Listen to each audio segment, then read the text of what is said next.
se reflete exteriormente.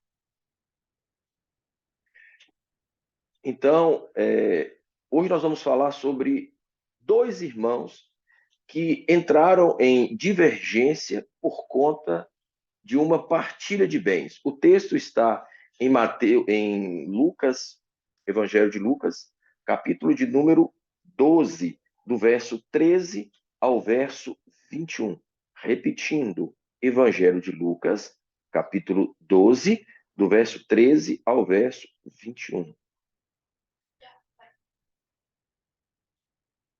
O texto bíblico a qual eu faço referência, ele começa da seguinte maneira: nesse ponto, um homem que estava no meio da multidão falou: Mestre, ordena a meu irmão que reparta comigo a herança. Mas Jesus lhe respondeu: Homem, quem me constituiu juiz ou partidor entre vós?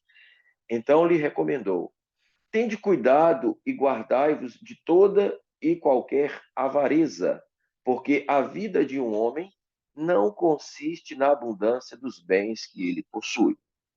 Então, o problema era o seguinte: no período do patriarcado do Antigo Testamento, o primogênito ele ficava praticamente com 70% da herança. Ele era o administrador familiar dos bens deixados pelo pai. Então, os demais irmãos eles recebiam sua herança.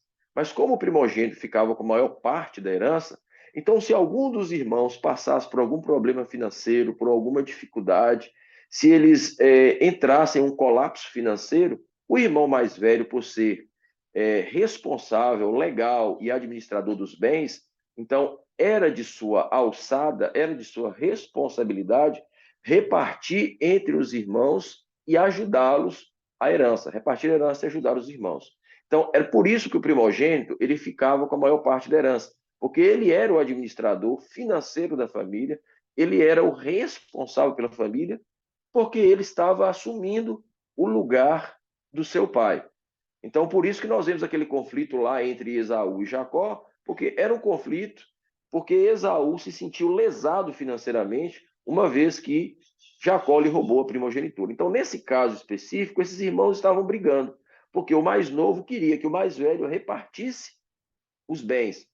Então, pela lei, eles deveriam procurar ou o sinédrio ou um rabino, e eles procuraram Jesus com essa reivindicação. Só que o irmão mais novo, ele não pediu Jesus para avaliar o caso, para fazer uma análise da situação. Ele simplesmente foi até Jesus e disse assim: Olha, obrigue meu irmão a repartir comigo a herança. E Jesus falou assim: Olha, eu não sou juiz e nem repartidor entre vós. E aí Jesus dá um conselho e uma advertência. A advertência que ele faz é: guardai de toda a avareza. É o conselho. E a advertência é: a vida de um homem não consiste na abundância dos bens que ele possui. Então, o conselho é simples: guardar de toda avareza. A palavra avareza na Bíblia, ela significa, ela tem a conotação de desejo ardente por bens materiais. A avareza é o desejo obsessivo de ter mais. É um espírito de descontentamento com aquilo que eu tenho. Por isso eu almejo ter mais. Então, na Bíblia, esse conceito de avareza, ele permeia em três áreas. Você tem três tipos de avarento na Bíblia. O primeiro avarento é o avarento comparador. É aquele que baseia a sua vida financeira na vida do outro. Então, tudo que o outro tem, ele deseja ter. Então, ele acha que para ele ser feliz, ele precisa ter da mesma maneira, da mesma proporção que o seu amigo, que o seu vizinho, que o seu colega tem. Então, ele não tem um padrão de vida elaborado por si mesmo. Ele baseia o seu padrão de vida no outro. E ele só vai ficar satisfeito quando ele equiparar a vida dele com a vida do seu próximo. Então, ele vive um conflito de avareza e inveja. O segundo tipo de avareza na Bíblia é o avarento gastador. É aquele que acumula, acumula, mas ele quer gastar. Mas ele não gasta com o órfão, com a viúva. Ele não gasta com o necessitado. Ele não tem um espírito de solidariedade. Ele gasta com ele mesmo. Ele só pensa nele. Ele é um avarento que desenvolve o egoísmo. Porque tudo que ele tem é para ele mesmo.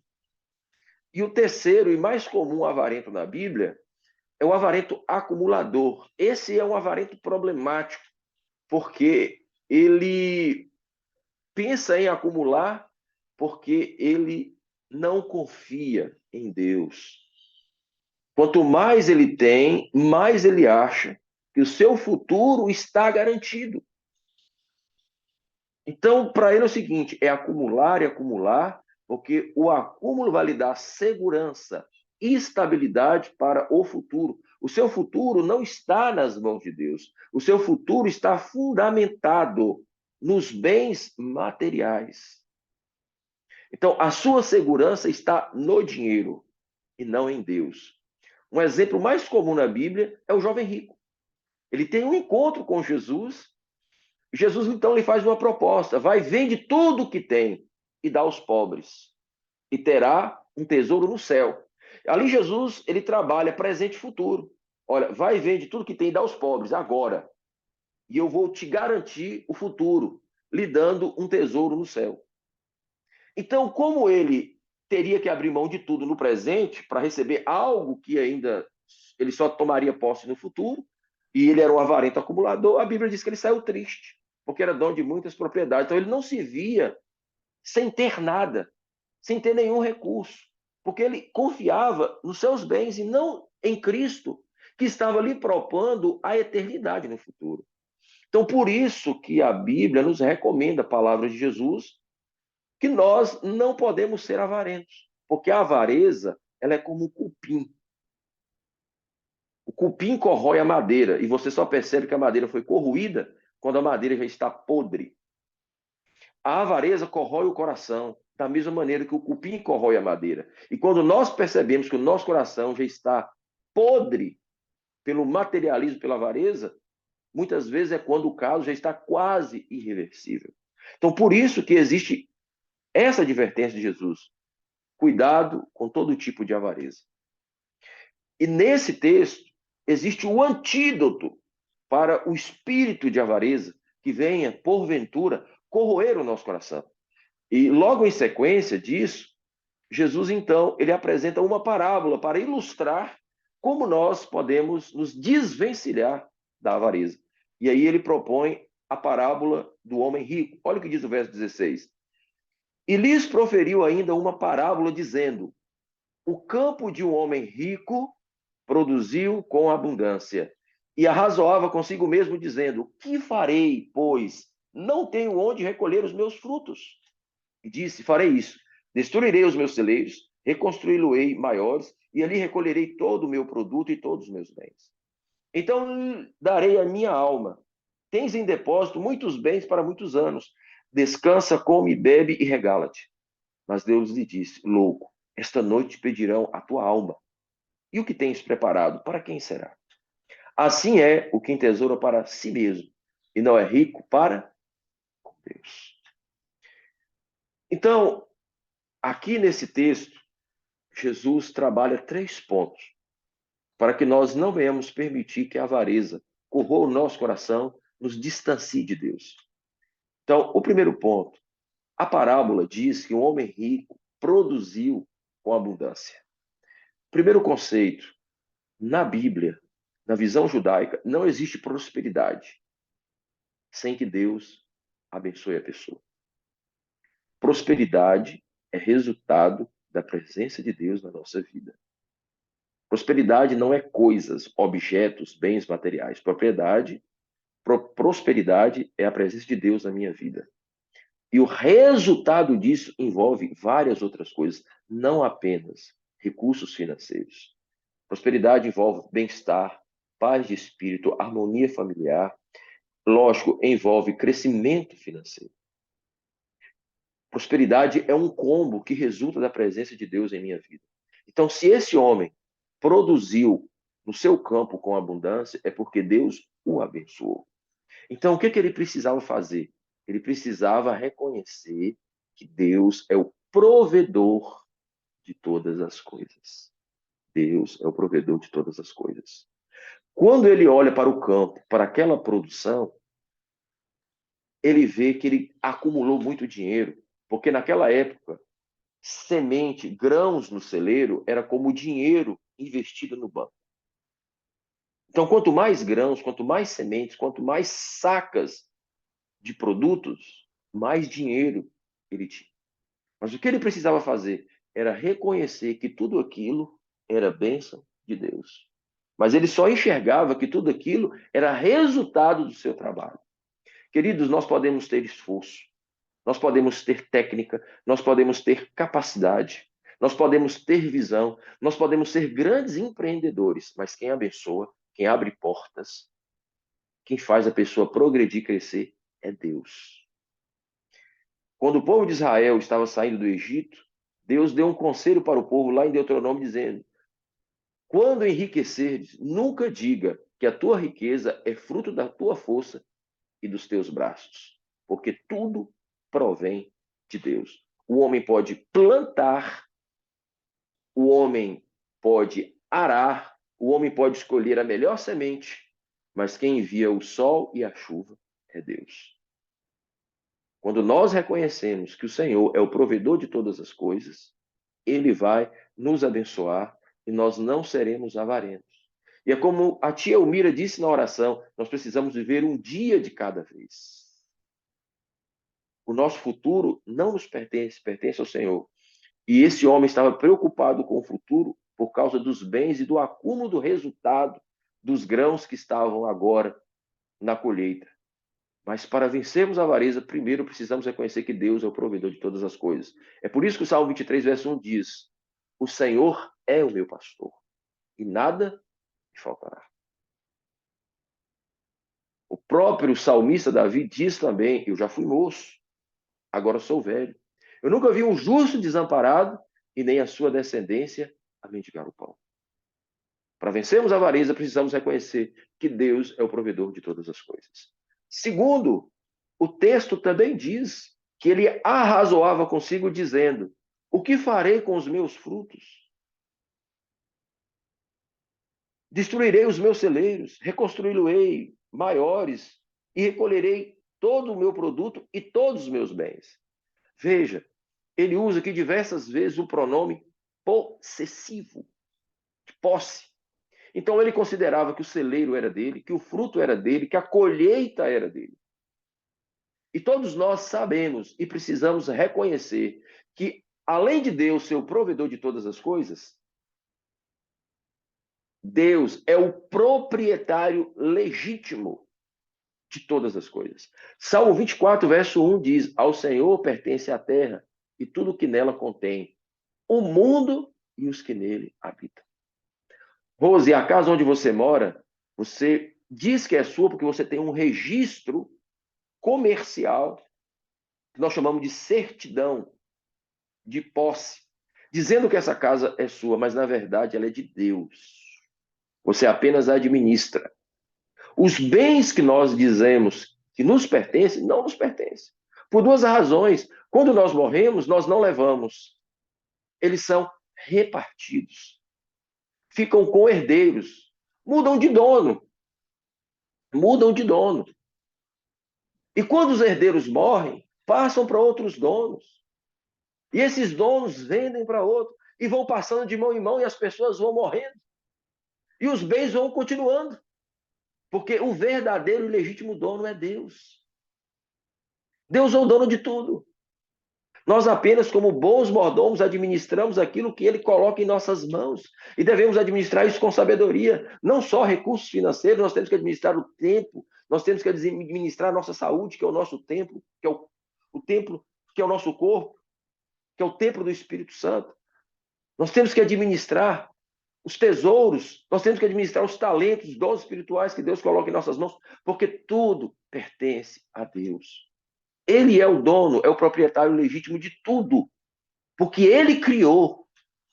e porque ele resgatou através de Cristo na cruz do Calvário.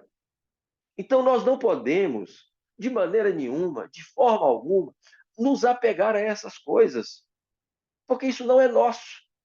É de Deus, e Deus dá a cada um segundo a vontade dele, na proporção que ele acha adequado.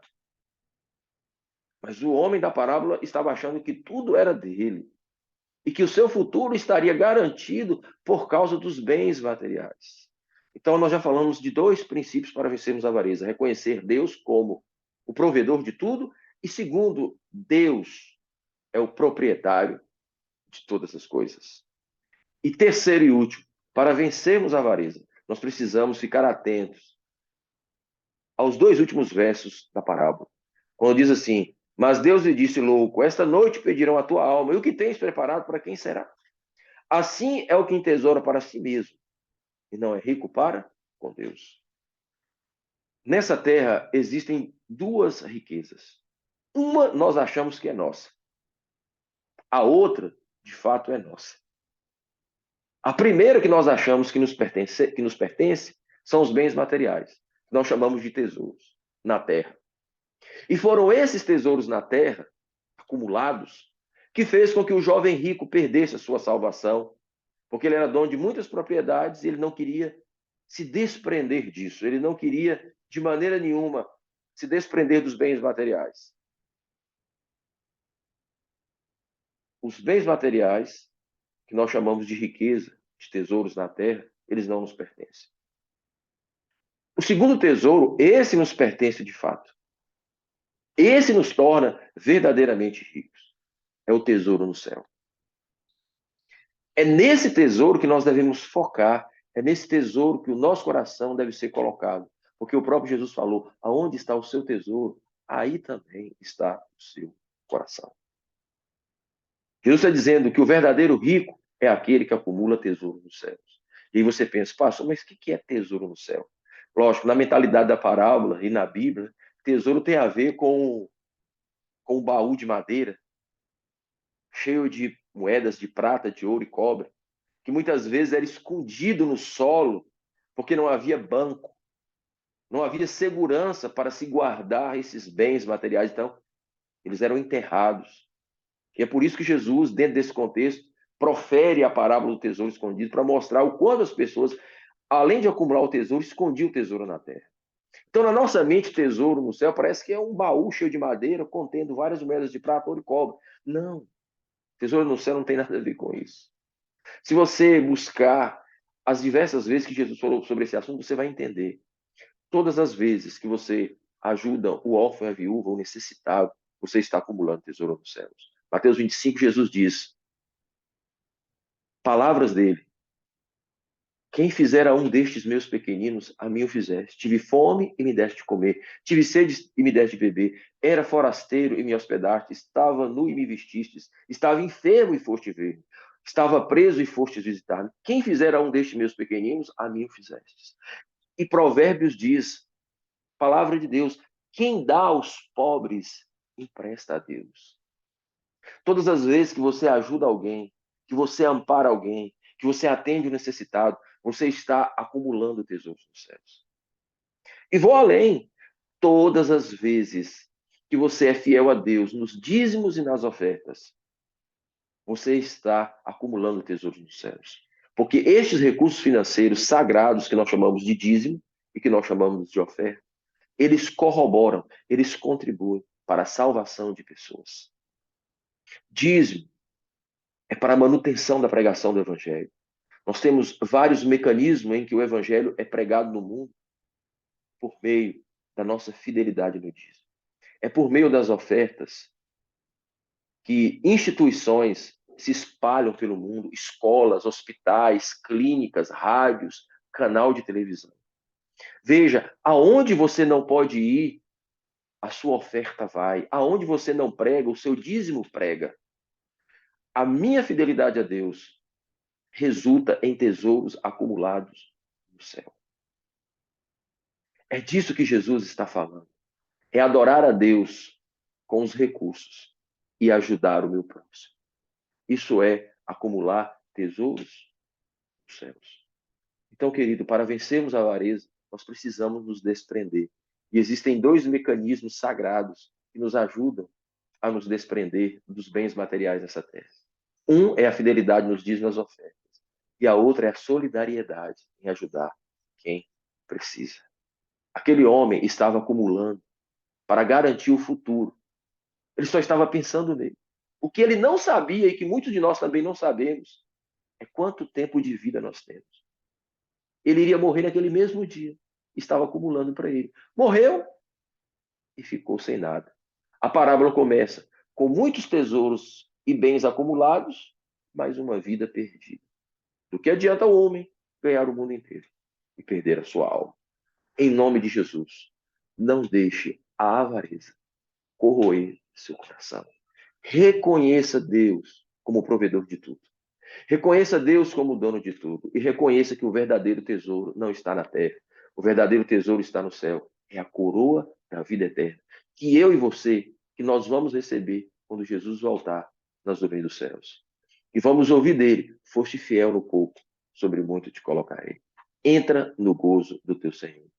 Vinde, bendito de meu Pai, e entrar na posse do reino que está preparado para vós desde a fundação do mundo. Que Deus nos abençoe. Vamos orar? Querido e maravilhoso Deus, que a tua palavra nos inspire, nos oriente, não só para o dia de hoje, mas para todos os dias da nossa vida.